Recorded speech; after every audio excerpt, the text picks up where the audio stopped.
My name is Elliot. I teach Masters and Degree Studies in Business. I'm going to pull the name of a theory out of this box at random and tell you how to use it in the workplace. And today's theory is going to be digital touch points. This is an excellent theory. It's marketing related, and I've called it digital touch points, but it's also offline touch points. And the concept is very simple.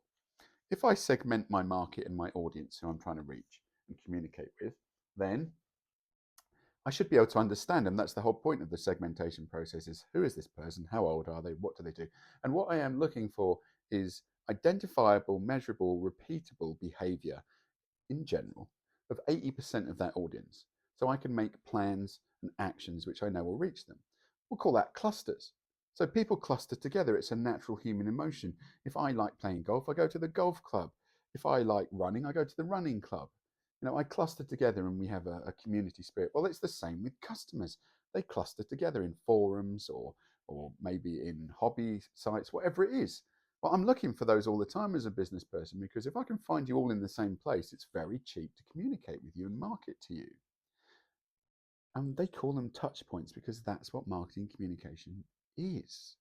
When I send out a message, I prodded you. And when you see it, when you drive past a billboard, that was a gentle touch. Right? So they call them touch points because if my marketing communication or brand is consumed by you in some way, we say it touched you, in the sense of, you felt an emotion, you saw it, it was informative, whatever it might be. So what the digital touch points theory says is let's plot this out. I've just spent a lot of time working out who this target customer is. And I worked with a soap company once who actually named their person. They called it Soapy Sophie because their target audience, they understood how this person feels in the main, this group of people, what they do. Soapy Sophie, right? I'm not sure I'd give mine a name, but they did help them understand it and communicate it. So you look at this person, we'll say it's Soapy Sophie, right?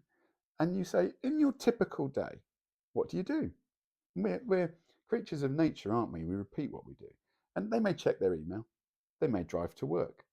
They may arrive at work. They may check their email. They may go for lunch. They may look out the window of the coffee shop and see some billboards. They may go back to work, check their email again, drive home. And this is a journey on what we call the digital touchpoint range.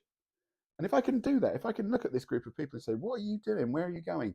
At each point, let's say they're looking at their emails once morning, there will be a certain number of people, and we draw a circle around that touch point.